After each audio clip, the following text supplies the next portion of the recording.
بسم اللہ الرحمن الرحیم۔ آج جو ہمارا سبق ہے وہ ہے نواقض التیمم۔ نواقض ناقض کی جمع ہے، یعنی توڑنے والا۔ تیمم یعنی تیمم کو توڑنے والی چیزوں کا بیان، کہ تیمم کن چیزوں سے ٹوٹتا ہے۔ تو اس سلسلے میں دو باتیں یاد رکھنی ہیں۔ نمبر ایک، کل شیء ینقض الوضو، کل شیء ہر چیز، ینقض الوضو، انقض ینقض معنی توڑنا، الوضو وضو،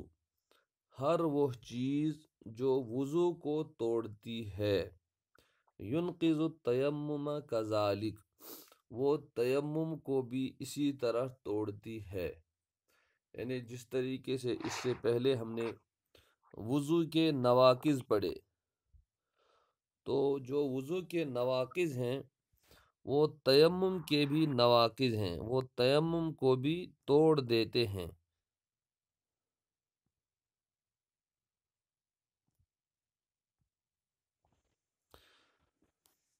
اسی طرح نمبر دو، القدرہ علی استعمال الماء، کہ پانی کے استعمال پر قدرت، استعمال الماء پانی کا استعمال کرنا، چونکہ تیمم جائز ہو جاتا ہے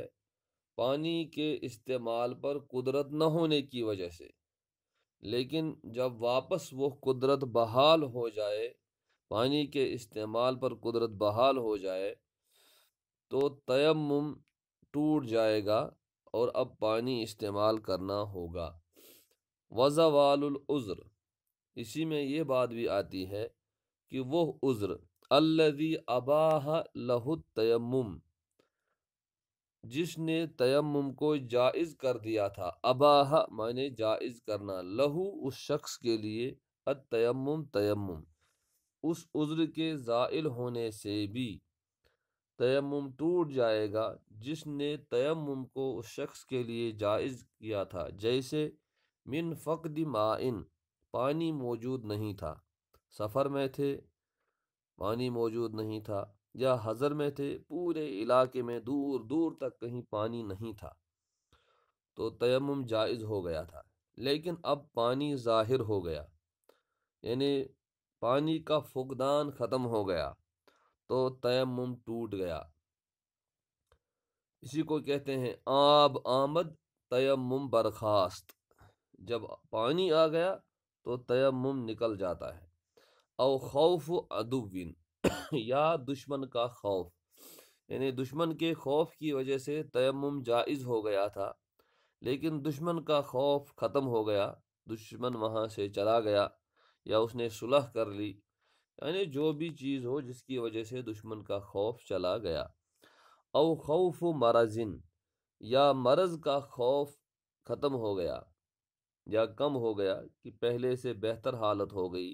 اب ڈاکٹروں نے کہا کہ پانی استعمال کر سکتے ہیں۔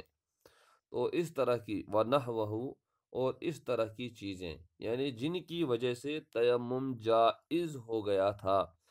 تو وہ چیزیں جب ختم ہو جائیں، چلی جائیں، تو اب تیمم بھی چلا جائے گا، اب پانی کا استعمال لازم ہوگا۔ جب پانی کا استعمال لازم ہو گیا تو تیمم ختم۔ اس طرح تیمم کو توڑنے والی بنیادی طور پر جو دو چیزیں یاد رکھنی ہیں، ہر وہ چیز جو وضو کو توڑتی ہے وہ تیمم کو بھی توڑتی ہے، اور دوسری بات جو وضو کے مقابلے میں زیادہ ہے وہ یہ کہ پانی کے استعمال پر قدرت ہو جائے اور وہ عذر زائل ہو جائے جس نے تیمم کو جائز کر دیا تھا اس شخص کے لیے۔ اب تیمم سے متعلق کچھ مسائل انہوں نے نقل کیے ہیں۔ من تیمم لصلاۃ الجنازہ، جس نے نماز جنازہ کے لیے تیمم کیا، او لسجدۃ تلاوت، یا سجدہ تلاوت کے لیے،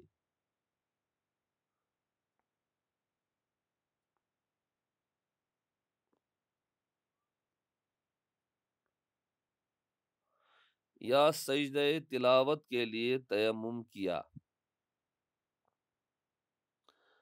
یصح لہ ان یصلی بذالک التیمم اس کے لیے جائز ہے، صحیح ہے، ان یصلی کی نماز پڑھے، بذالک التیمم اس تیمم سے، ای صلاۃ شاء جو بھی نماز وہ پڑھنا چاہے۔ اسی طرح من تیمم لدخول المسجد جس نے مسجد میں داخل ہونے کے لیے تیمم کیا، لا یجوز لہ اس کے لیے جائز نہیں ہے، ان یصلی بذالک التیمم کہ اس تیمم کے ذریعے سے نماز پڑھے۔ کیوں؟ اس لیے کہ تیمم کی صحت کے بارے میں ہم پڑھ چکے ہیں شروع میں کہ ایسی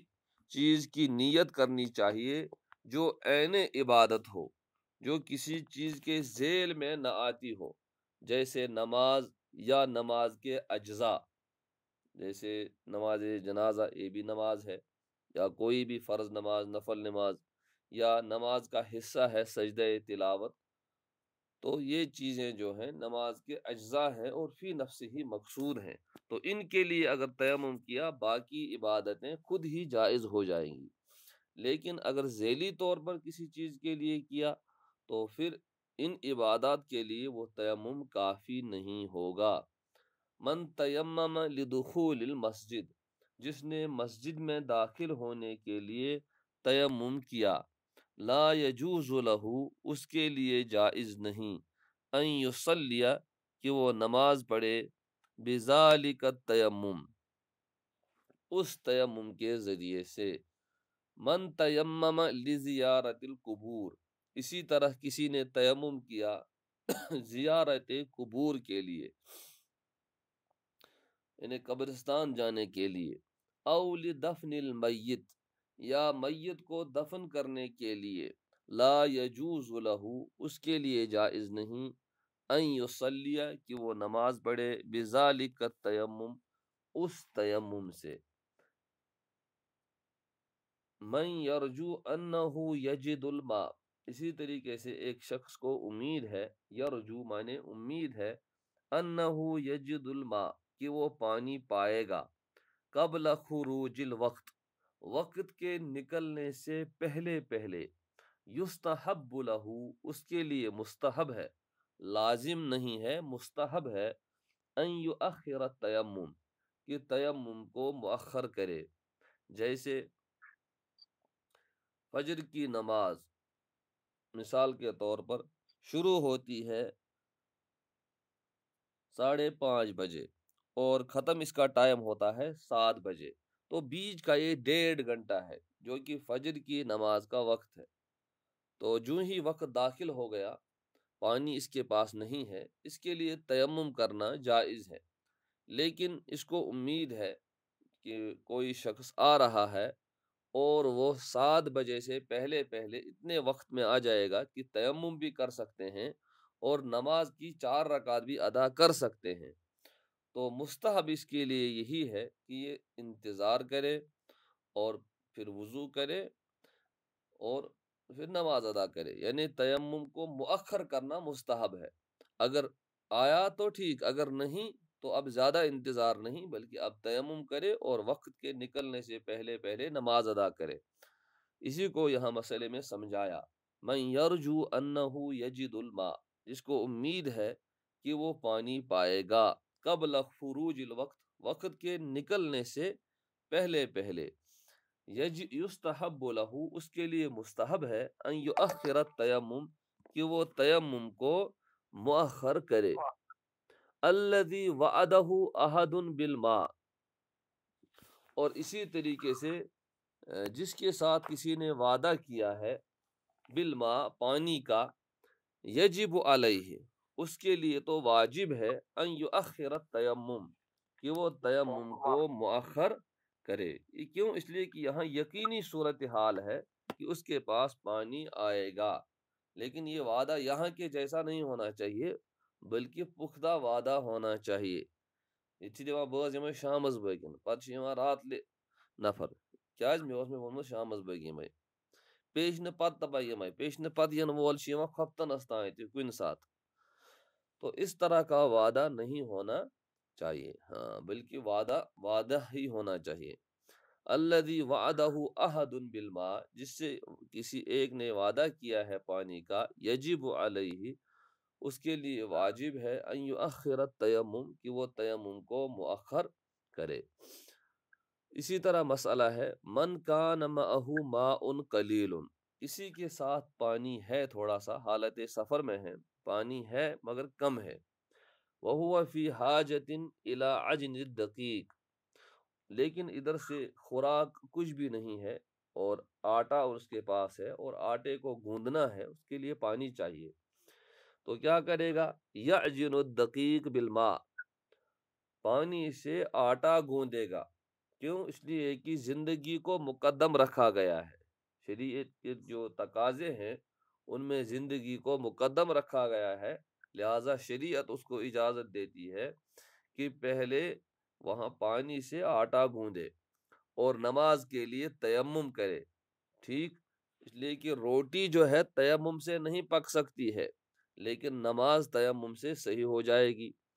وَيَتَيَمَّمْ لِلصَّلَاةِ، اور نماز کے لیے تیمم کرے گا۔ پھر آگے الگ مسئلہ ہے، من کان معہ ماء قلیل، جس کے ساتھ پانی تھوڑا سا ہے، وہو فی حاجت الی طبخ مرق، اور اس کو مزید کچھ سالن پکانے کی ضرورت ہے، یعنی سالن پہلے سے ہے لیکن کہتے ہیں کچھ رس اس میں بڑھائے، یتوضأ بالماء، تو کہتے ہیں نہیں، سالن بڑھانے کی ضرورت نہیں ہے، اس کے بغیر بھی کام چل جائے گا، تو یتوضأ بالماء، لہذا پانی سے وضو کرے گا، ولا یطبخ المرق، اور سالن نہیں پکائے گا، یعنی جہاں اس کے بغیر کام چل سکتا ہے تو وہاں پانی وضو کے لیے استعمال ہوگا، لیکن جہاں اس کے بغیر کام نہیں چلے گا تو پھر وہاں تیمم کی گنجائش ہوگی۔ اسی طرح دوستوں کے پاس پانی ہے تو کیا کرنا ہے؟ یجب طلب الماء من رفیقہ، واجب ہے کہ پانی کو طلب کرے، من رفیقہ، اپنے اس ساتھی سے، الذی معہ الماء، جس کے ساتھ پانی ہے، اذا کان فی مکان، جبکہ وہ ایسی جگہ میں ہوں، لا یبخل الناس فیہ بالماء، جہاں پانی کے سلسلے میں بخل نہیں کرتے ہیں، یعنی اگر سفر میں ایسی جگہ ہو کہ پانی ملتا ہے، اگر اس وقت ہم پانی خرچ کریں تو آگے پانی ملے گا، تو اپنے ساتھی سے پانی طلب کر کے وضو کر سکتا ہے، لیکن اگر صورتحال ایسی ہے کہ پھر خود لالے پڑ سکتے ہیں، پریشانی ہو جائے گی، تو پھر اپنے ساتھی سے مانگنے کی ضرورت نہیں بلکہ تیمم کرے گا۔ اما اذا کان فی مکان، البتہ اگر ایسی جگہ میں ہوں، یبخل الناس فیہ، جہاں لوگ بخل کرتے ہیں، دیتے نہیں ہیں، الماء، پانی، فلا یجب علیہ، تو اس پر واجب نہیں ہے، طلب الماء من غیرہ، کسی اور سے پانی مانگنا یعنی جہاں لوگ پانی آرام سے دیتے ہیں اور اس سلسلے میں بخل نہیں کرتے ہیں تو وہاں تو واجب ہے، اور جہاں ایسا کرتے ہیں وہاں دوست سے بھی مانگنا واجب نہیں ہے، بلکہ خود تلاش کرے گا، ملا تو ٹھیک، نہیں ملا تو تیمم کرے گا۔ یجوز تقدیم التیمم، تیمم کو مقدم کرنا جائز ہے، علی الوقت، وقت سے پہلے، جس طرح ہم نماز کے لیے وضو کرتے ہیں جیسے وقت سے پہلے کرتے ہیں، مغرب کی اذان ہو گئی تو لازم تو وضو ہوتا ہے جب وقت داخل ہو جائے، لیکن ہم نے عصر کی نماز کے فوراً بعد پھر سے وضو کر کے رکھا مغرب کے لیے، تو ہم نے وقت سے پہلے وضو کیا، اسی طریقے سے وقت سے پہلے تیمم بھی کیا جا سکتا ہے۔ یجوز تقدیم التیمم، تیمم کو مقدم کرنا جائز ہے، علی الوقت، نماز کے وقت سے، جبکہ اذا لم یکن، جبکہ نہ ہو، یکن کے معنی ہونا، لم یکن کے معنی نہ ہو،